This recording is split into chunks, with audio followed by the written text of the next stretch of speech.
Welcome students of BSc part second on the fourth lecture on phenols. आज हम phenols के chemical reactions के बारे में डिस्कस करेंगे। सबसे पहले जो रिएक्शंस हैं वो हैं due to the cleavage of oxygen hydrogen bond. जो ऑक्सीजन हाइड्रोजन बंध है इसके विदलन के फलस्वरूप ये अभिक्रियाएं होती है। इसमें सबसे पहली रिएक्शन है विलियमसन ईथर सिंथेसिस, जिसमें कि ईथर बनता है। जब अपन फिनॉल्स को बेसिक मीडियम में जैसे NaOH के साथ अभिक्रिया करवाते हैं तो सबसे पहले क्या बनेगा, फिनॉक्साइड, सोडियम फिनॉक्साइड बनेगा। और उसके बाद अगर ये सोडियम फिनॉक्साइड है, इसकी अभिक्रिया जैसे एल्किल हैलाइड के साथ कराते हैं तो रिजल्टेंट ईथर बनता है। या इसकी अपन डायमिथिल सल्फेट से कराएं तो भी क्या बनेंगे, मिथिल ईथर्स बनेंगे। और ये जो दोनों अभिक्रियाएं हैं ये SN2 क्रियाविधि से होती हैं। दूसरा है अपना फॉर्मेशन ऑफ एस्टर्स। इसमें भी ऑक्सीजन हाइड्रोजन बंध का विदलन होता है। इसमें फिनॉल्स है, जब अपन ट्रीटमेंट करते हैं एसिटिक एसिड से, एसिटिल क्लोराइड या एसिटिक एनहाइड्राइड से, तो अपन को कॉरेस्पॉन्डिंग एस्टर्स मिलते हैं। इसमें भी सबसे पहले जो मीडियम होगा वो बेसिक मीडियम लेंगे, तो इससे अपना सोडियम फिनॉक्साइड बनेगा पहले, और फिर इसका या तो एसिड से या उसके डेरिवेटिव से अपन जब इसकी रिएक्शन कराएंगे तो एस्टर बनेगा। जैसे फॉर एग्जांपल यहाँ पर बना है फिनिल एसीटेट। तो ये दो रिएक्शंस हैं जो कि ऑक्सीजन हाइड्रोजन विदलन से होती हैं। दूसरे प्रकार की अभिक्रिया वो हैं जिसमें क्लीवेज किसका हो रहा है, कार्बन ऑक्सीजन बॉन्ड का क्लीवेज होता है या विदलन होता है। इसमें देखिए सबसे पहले आता है रिडक्शन, अपचयन।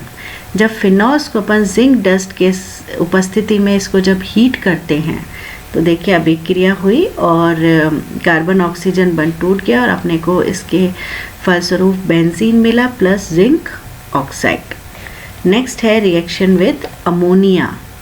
जब फिनॉल्स को अपन अमोनिया के साथ अभिक्रिया करवाते हैं जिंक क्लोराइड की उपस्थिति में, टेम्परेचर हाई रखना पड़ता है इसमें 300 डिग्री सेंटीग्रेड, तो इसमें बनता है अपने एनिलीन। तो अपने जो अमोनिया के रिजल्टेंट अपने को मिलता है एनिलीन।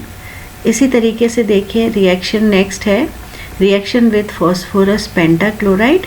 इसमें देखिए फॉस्फोरस पेंटाक्लोराइड से जब अपन ने रिएक्शन करवाई तो सबसे पहले क्या बना, क्लोरोबेंजीन प्लस फॉस्फोरस ऑक्सीक्लोराइड और HCl। ये जो अपने फॉस्फोरस ऑक्सीक्लोराइड बना है ये दोबारा से फिनॉल के मॉलिक्यूल से रिएक्ट करता है और अपने को ट्राइफिनिल फॉस्फेट प्रोडक्ट मिलता है प्लस 3 मॉलिक्यूल्स HCl के निकलते हैं। नेक्स्ट रिएक्शन है रिएक्शन विद निकल हाइड्रोजन। हाइड्रोजनेशन हो रहा है इन द प्रेजेंस ऑफ निकल। तो देखिए फिनॉल्स को जब अपन ने हाइड्रोजन के साथ ट्रीट किया निकल के प्रेजेंस में तो अपने को साइक्लोहेक्सेनॉल प्राप्त होता है। बेंजीन रिंग जो है इसके डबल बॉन्ड सैचुरेट हो जाते हैं और रिजल्टेंट साइक्लोहेक्सेन रिंग अपन को मिलती है। नेक्स्ट रिएक्शन है बहुत ही कैरेक्टरिस्टिक रिएक्शन है फिनॉल्स की, reaction with ferric chloride. Phenols को जब अपन न्यूट्रल फेरिक क्लोराइड के साथ ट्रीट करते हैं, उदासीन फेरिक क्लोराइड, अपन जानते हैं फेरिक क्लोराइड क्या है, लोएस अम्ल है, वीक अम्ल है, दुर्बल अम्ल।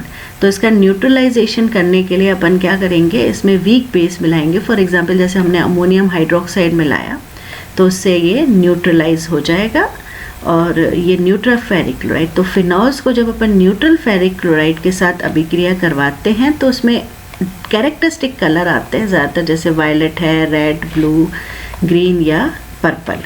तो इसमें देखिए फेरिक क्लोराइड फिनॉल्स के साथ रिएक्ट करके कॉम्प्लेक्स बनाता है इस तरह का, जो कि वायलेट या रेड या ब्लू होता है। इस तरह का एक कॉम्प्लेक्स का फॉर्मेशन होता है जिसके कारण कैरेक्टरिस्टिक कलर आते हैं। फिनॉल्स को अपन डिफ्रेंशिएट करते हैं अल्कोहल से, तो इसकी कैरेक्टरिस्टिक रिएक्शन है। नेक्स्ट है अपन चलते हैं ऑक्सीडेशन पर, फिनॉल्स का ऑक्सीकरण। फिनॉल्स को देखिए जैसे ही उनका एक्सपोजर होता है एटमॉस्फेरिक ऑक्सीजन के प्रेजेंस में तो वैसे तो कलरलेस होते हैं, पर जैसे ही एटमॉस्फेरिक ऑक्सीजन के कांटेक्ट में आते हैं इनका कलर हल्का गुलाबी या हल्का भूरा हो जाता है। जैसे ही इतने एटमॉस्फेरिक ऑक्सीजन के कांटेक्ट में आए तो इनका कलर या तो पिंक हो जाएगा लाइट, या लाइट ब्राउन हो जाएगा। प्रॉबेबली ये देखिए एटमॉस्फेरिक ऑक्सीजन फिनॉल से रिएक्ट करती है और सबसे पहले क्या बनता है, पैराक्यूनॉन।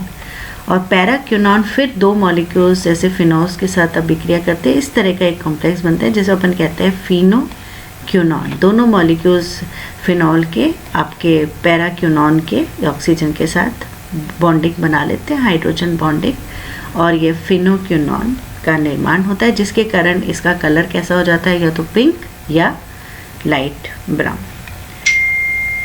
नेक्स्ट रिएक्शन है ऑक्सीडेशन विद पोटेशियम परमैंगनेट। पैराक्रिसोल जैसे फॉर एग्जांपल अपन ने लिया, अब इसका ऑक्सीडेशन अगर अपन को करना है तो सबसे पहले क्या होगा, ऑक्सीडेशन दोनों का हो जाएगा, OH का भी और CH3 का भी। तो अपन एसिटिल क्लोराइड के साथ इसकी अभिक्रिया करवाएंगे तो क्या होगा, पैराक्लोरिक्रिसोल में अपने ये इसका डेरिवेटिव बन जाएगा, COCH3 लग गया। अब ये अपना प्रोटेक्ट हो गया। अब अपन जब इसका ऑक्सीडेशन करेंगे तो जो मेथिल ग्रुप है KMNO4 से, ये ऑक्सीडाइज होके किस में कन्वर्ट हो जाएगी, अपन जानते हैं पोटेशियम परमैंगनेट से, ये COOH में कन्वर्ट हो जाएगी। फिर अपन एसिडिक हाइड्रोलिसिस जब करेंगे अपन को दोबारा से फिनोलिक ग्रुप वापस से मिल जाएगा और अपने को मिलेगा पैरा हाइड्रोक्सी बेंजोइक एसिड। इस तरह से हमने OH ग्रुप का प्रोटेक्शन कर कर जो अपने क्रिसोल्स हैं उसमें मेथिल ग्रुप का ऑक्सीडाइज COOH में कर दिया है। नेक्स्ट इम्पॉर्टेंट जो रिएक्शन है वो है थैलीन रिएक्शन। थैलीन रिएक्शन में देखिए सबसे पहले ये है फिनॉल्स के अपन ने 2 मॉलिक्यूल्स लिए और एक मॉलिक्यूल लिया थैलिक एनहाइड्राइड का, सल्फ्यूरिक एसिड जो कि एक डिहाइड्रेटिंग एजेंट या निर्जलीकारक का काम कर रहा है, इसको लिया। तो इसमें से देखिए वाटर निकलेगा और कहाँ से, देखिए आपके यहाँ से इस पोजीशन से और ऑक्सीजन। तो देखिए फिनॉल का ये जो पैरा पोजीशन है यहाँ पर और इसकी पैरा पोजीशन है, देखिए फिनॉल्स की ये पैरा पोजीशन, यहाँ से एक हाइड्रोजन निकला, एक फिनॉल्स का दूसरे मॉलिक्यूल का पैरा पोजीशन, और जो थैलिक एनहाइड्राइड का ऑक्सीजन है वाटर निकल गया, ये आपके बॉन्ड बना लिया यहाँ पर कार्बन से, पैरा पोजीशन पे बॉन्डिंग हो गई इस तरीके का, और रिजल्टेंट क्या मिला, फिनोफ्थलीन, जो अपन जानते हैं एल्कलाइन मीडियम में इसका पिंक कलर होता है, एसिडिक में ये कलरलेस हो जाता है।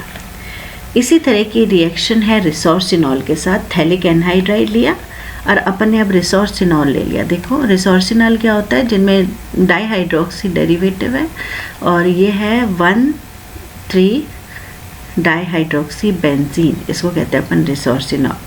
तो इसमें भी वही अभिक्रिया हुई, सल्फ्यूरिक एसिड के प्रेजेंस में डिहाइड्रेशन हुआ। अब इसमें देखिए एक मॉलिक्यूल तो वैसे ही पैरा पोजीशन से निकल रहा है जैसे फिनोफ्थलीन बनने में निकला था वाटर मॉलिक्यूल, और यहाँ से एक वाटर मॉलिक्यूल और निकल जाएगा। तो देखिए इस तरीके से बॉन्डिंग हो जाएगी, OH यहाँ से पैरा पोजीशन से हाइड्रोजन और इससे बॉन्डिंग हो गई, और ऊपर से जो है वो दोनों में से भी वाटर निकल गया और इस तरह की बॉन्डिंग हुई। इस कंपाउंड को कहते हैं अपन फ्लोरेसेंट, जो कि अपने ग्रीनिश येलो होता है एल्कलाइन मीडियम में।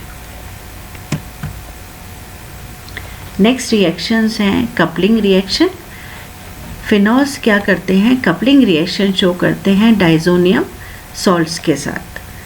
फॉर एग्जांपल देखिए फिनॉल्स प्लस डाइजोनियम क्लोराइड लिया और इसका बेसिक मीडियम में लिया तो HCl निकल गया और अपने देखो डायज़ो ग्रुप आ गया यहाँ पर, और अपने को मिला पैरा हाइड्रोक्सी अज़ो बेंजीन। इसकी क्रियाविधि देखिए, क्रियाविधि में अपन ने फिनॉल लिया और इसको सोडियम हाइड्रोक्साइड के साथ ट्रीट किया तो सबसे पहले क्या बनेगा, सोडियम फिनॉक्साइड बन जाएगा। देखिए सोडियम फिनॉक्साइड बना। अब सोडियम फिनॉक्साइड आप जानते हैं ये जो फिनॉक्साइड आयन है इसे +m प्रभाव से इलेक्ट्रॉन घनत्व पैरा पोजीशन पर बढ़ जाएगा। तो इसके लिए जब आपके बेंजीन डाइजोनियम क्लोराइड से जब ये ट्रीट करेंगे अपन तो क्या होगा, आपके इलेक्ट्रॉन्स नहीं ही अभिक्रिया होगी और ये आपके आके यहाँ पर जुड़ जाएगा। यहाँ पर इलेक्ट्रॉन्स डेंसिटी ज़्यादा है, इलेक्ट्रॉन्स ने ही आके यहाँ आक्रमण किया तो N डबल बॉन्ड N और C6H5। उसके बाद क्या होगा, देखिए एरोमेटिक सेक्सटेट डिस्टर्ब हो गया तो ये दोबारा से इलेक्ट्रॉन का मूवमेंट होगा, ये इस वाले बॉन्ड के इलेक्ट्रॉन्स इधर शिफ्ट होंगे, ये वाले इधर, और अल्टीमेटली ऑक्सीजन ज़्यादा इलेक्ट्रोनेगेटिव है तो लोन आपके जो इलेक्ट्रॉन्स हैं वो उनका मूवमेंट ऑक्सीजन की तरफ हो जाए। तो देखिए इससे क्या हुआ, यहाँ से डीप्रोटोनेशन हो गया, प्रोटॉन बाहर आ गया और OH अपना वापस से बन गया OH। यहाँ से निकल कर प्रोटॉन कहाँ जुड़ गया, इधर ही जुड़ गया, तो -H और +H+, और ये बन गया पैरा हाइड्रोक्सी अज़ोबेंजीन।